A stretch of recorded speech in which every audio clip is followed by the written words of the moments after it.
Awesome. Hi, this is Britt Migs with Cracked. It is so great to see you guys again I after know. our amazingly chaotic interview at That South was the by. push-up one, right? Where Sean did I push-ups? can't. Yeah. That interview, if that interview is usable, I will eat my hat. That was crazy. 16. Me too, man. Yeah, that was insane. I think we'll just use the part where Sean is doing push-ups. That's Great. That's all you need. Yeah. That's all you need to promote this movie. Yeah. that's all we need. All right. Well, I watched this movie. I enjoyed it a lot. I feel like it's the perfect stoner movie. Sure. And Hmm. for those who don't know, you guys went to college together. Is that how you would describe yourselves in college? Were you stoners? Not Not really at really. all. We're actually, No. it's so funny that we made the stoner movie because we're not stoners. Like, that's not our, I mean, look, we have been unsober in all the ways you can be, Yeah. but yeah, I We mean, I weren't think, really big into pot at Okay. all. Like neither of us were or are. I've done shrooms a lot. Okay. So that is definitely a heavy influence on this movie. I've stopped doing it a long time ago because I was starting to have more bad trips than good, and I was like, I can't, I don't have time to like discover that time is a lie and the universe all exists inside of a tree. Like I just want to have a glass of red wine now. No, come on, no, come on, no, come on, no, no. You feel anything? No. Are these duds? Oh no. yeah, I think, Totally. stoner movies are wonderful and great, and there's so many great ones, but there's like a little bit of like an easy going stoner kind of vibe to it. We wanted this one to feel like hyper absolute chaos, which is why we invented a drug for it. That is Yeah. sort of a mix of, I would say there's like kind of a stoner vibe in the flashback sections, but there's sort of a cocaine vibe and head exploding, and there's a shroom vibe when they maybe all become a character at some point that I won't reveal. But like, we kind of wanted to Yes. mix all different types of the ways you can feel when you're not exactly with it on a Friday night. Totally. Well, I think Nick, maybe that speaks to your experiences where you're like, I mean, it is kind of a bad trip at many times Yes. throughout the movie. So Oh you're yeah. like, that was the inspiration, maybe. Yeah, I mean, it's interesting. It like feeling wise, yes, the inspiration for each of the phases came, each one kind of came from a different place. Some came from like, here's what the characters need to learn in this moment. Let's create a drug phase that like teaches them that lesson. Mm. And then others came from a place of like, this will just be funny. Let's just do this. Let's just have Caleb here and listen to them talk about their foreskin and then have him respond Yeah. because we want to see that. So Yeah. you never know.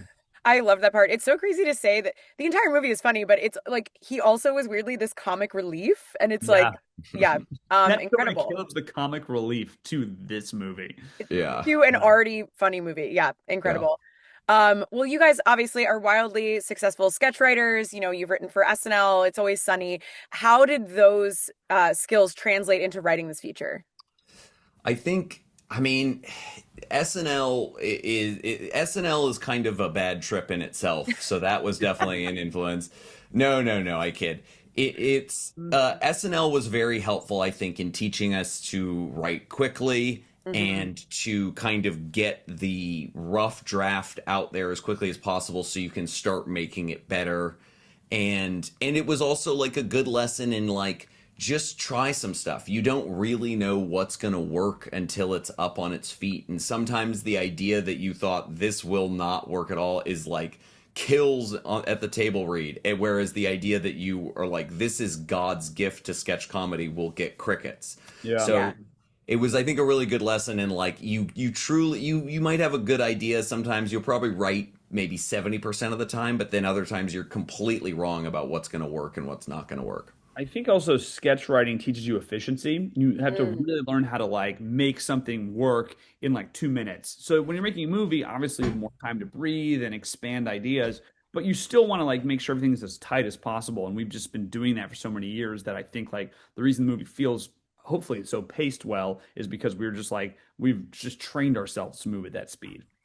Yeah, absolutely. You're like, okay, let me get this beat, let me heighten here. Yeah. I love that. Well, speaking of SNL, would you ever trust Sarah Sherman to be your drug shaman? Not at Never in a all. million No. years. Are you out of your mind? I barely trust her to recite memorized lines, let alone guide me on a journey through my mind. And shoves a chainsaw up your. That rocks. That's a very fun, honest answer. I love that. Well, also, I have to say, I saw two of your movies at South by. You wrote two wildly different movies.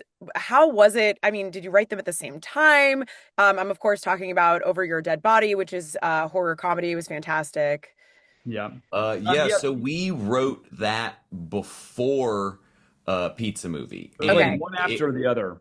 Yeah, it Wow. was we wrote that, then we immediately were writing Pizza Movie after that, and had no idea they would both be at South by a day apart. That was like a wonderful happenstance. I actually, in fact, if I could choose, I'd love to spread out that level of success over the past 7 years when we were doing nothing at all. Yeah, that would have been really helpful.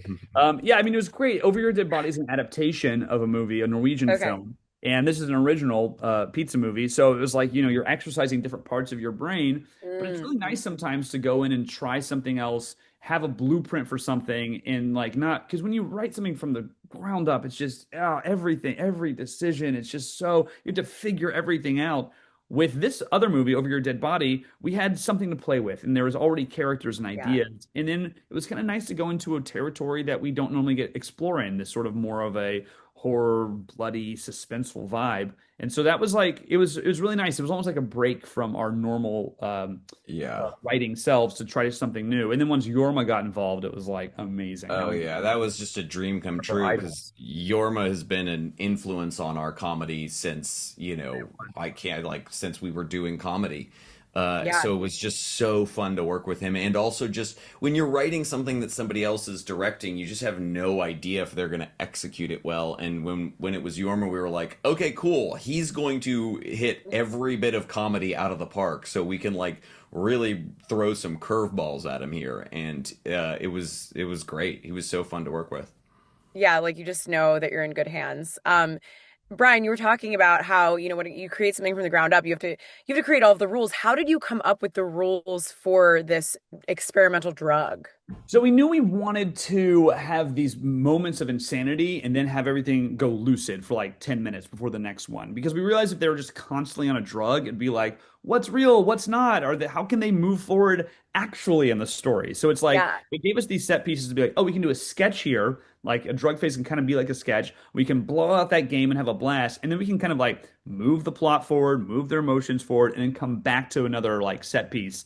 And then I think, as we said earlier, what those set pieces were, that was just a whole journey of figuring out like what made us laugh and what was important or necessary for that part of the movie. But in terms of the actual rules, we kind of had to figure it out as we did it. We just knew the rules were they come in phases and no other people can see what they can see. That was, as long as we sort of kept to that, we felt like we would be okay. And I think most of the time we were, but it was still very difficult to figure out how to put it all together.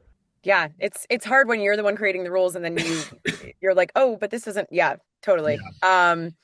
All right, last question. I thought it was very fun. You put yourselves into this movie in a very meta way. And I did also notice that you put yourselves in Over Your Dead Body. Is this what we can expect? You're going to kind of Tarantino yourselves into every Yeah. movie? We need to be To be everywhere. clear, we didn't put ourselves in Over Your Dead Body. Yorma put us in Over Your Dead Body. Right. So we, know, our egos did not make that one happen. that being I said, loved it. yes, acting pays better than writing, so I will put myself in every single thing I can. Yeah, no, it felt right for Pizza Movie to do, and we wanted to kind of put ourselves in our first film because people know us and everything, so it just sort of organically fit in. And I was nervous at first. People would be like, "Oh, this is too up your own ass," but people seem to dig the moment, so I'm into it.